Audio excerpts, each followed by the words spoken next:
আমাদের দেশের রাজনীতি নষ্ট হয়ে যাচ্ছে, তার অন্যতম একটা কারণ হলো রোল অফ দ্য ইন্ডিভিজুয়াল। এইটাকে আমরা সেন্ট্রাল পয়েন্ট হিসাবে গণ্য করে রাজনীতি হিসাব নিকাশ করি এবং দুর্ভাগ্যজনকভাবে সেটাই প্রচলিত রাজনীতির ব্যবস্থা হিসেবে দাঁড়িয়ে যায়। গণ অভ্যুত্থানের নায়ক ছিল জনগণ। রাজনীতি হলো অর্থনীতিরই ঘনীভূত প্রকাশ।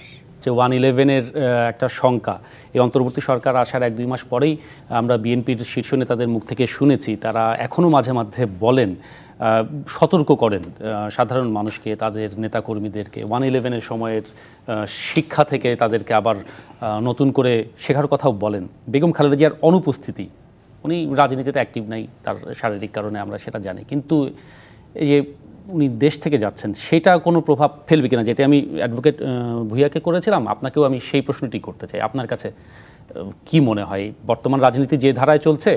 আমরা বলেছি যে রাজনীতির গতিপথ কোন দিকে বাংলাদেশ, এই শিরোনামে কথা বলছি, কিন্তু এখানে আসলেই কোনো গতিপথে কোনো প্রভাব ফেলবে কিনা?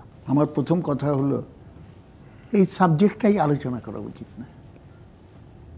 আমাদের দেশের রাজনীতি নষ্ট হয়ে যাচ্ছে, তার অন্যতম একটা কারণ হলো রোল অফ দ্য ইন্ডিভিজুয়াল।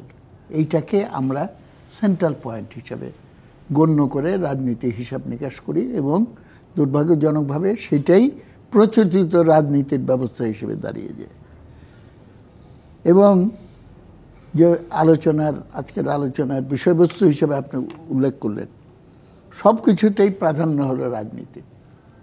এই কথার রেফারেন্স ধরেই বললেন যে উনি যাচ্ছেন বিদেশে, সুতরাং এখানে রাজনীতি আছে, সুতরাং এই জল্পনা কল্পনা ইত্যাদি করতে হবে। আপনার শিরোনামের সঙ্গে আমি যোগ করতে চাই, সব কিছুর প্রাধান্যই রাজনীতিতে, কিন্তু রাজনীতি হলো অর্থনীতিরই ঘনীভূত প্রকাশ। সুতরাং অর্থনৈতিক উপাদানগুলোকে বিবেচনায় না নিলে রাজনৈতিক কোথায় কোন দিকে খেলা হবে এই জায়গাটায় আমাদের ভাবতে হবে। আমরা আলোচনা করছি, প্রসঙ্গটা আজকে নিউজের ভেতরে শোনানো হলো যে গণ অভ্যুত্থানের 5 মাস পর এই গণ অভ্যুত্থানের নায়ক কে ছিল? অনেকে বলে মাস্টার মাইন্ড, অনেকে বলে মেটিকুলাসলি প্ল্যান করেছে যে এই জিনিস। মিথ্যা কথা। গণ অভ্যুত্থানের নায়ক ছিল জনগণ।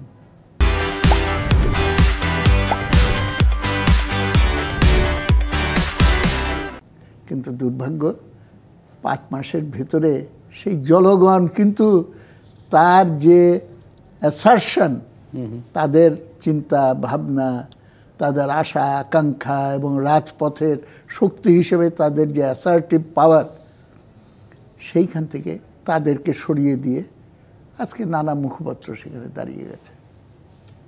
আমরা যদি সেই জায়গাটাকে ভিত্তি করে অগ্রসর না করি প্রসেসটাকে, তাহলে পরেই কিন্তু সর্বনাশ হয়ে যাবে। এবং সেটা এসেনশিয়ালি দেখেন, খুব আমার লাগে আর কি, বলে যে আমরা নন পলিটিক্যাল এবং নন পলিটিক্যাল ফোর্স, এদের উপরে সন্দেহ অবিশ্বাস করার কোনো কারণ নেই। কিন্তু তারা যে কাজটা করছে সেটা হলো টোটালি পলিটিক্যাল কাজ। না, সবকিছুর ঊর্ধ্বে রাজনীতি, সেটা তো আমরা বলেই শুরু করেছি আজকে আলোচনা। সেটা না, আমি বলছি যে কেউ যদি বলে যে আমরা অরাজনৈতিক দৃষ্টিভঙ্গি থেকে সমস্ত বিষয়গুলোকে বিবেচনা করছি এবং করে আমি এখন সরকারের ভেতরে উপদেষ্টা হিসাবে আমাদের প্রতিনিধি এখানে রেখেছি এবং সেখান থেকে আমি একটা রাজনৈতিক দল গঠন করব এবং রাজনৈতিক দল হিসাবে এখানে বিএনপিও আছে, জাতীয় পার্টি আছে। আমরা সবাই জানি ইলেকশন কমিশনের কাছে আমাদের দলীয় এক্সপেন্ডিচার এবং তার অডিটেড রিপোর্ট এগুলো দিতে হয়।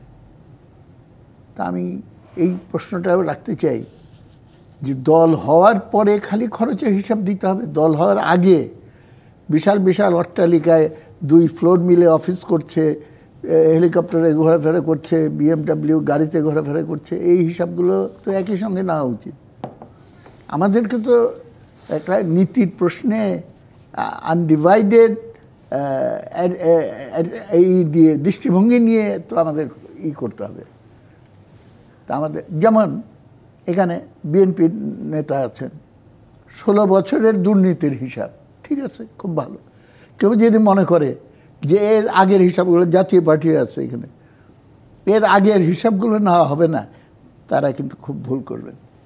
সবটাই কিন্তু আমরা যদি ক্লিন করতে চাই, দেশটাকে যদি পরিষ্কার করতে চাই, অতীতের সমস্ত গ্লানি এবং কলঙ্কের সমস্ত কিছুকেই কিন্তু বর্জন করে আমাদের নতুন স্পিরিটে যাত্রা করতে হবে।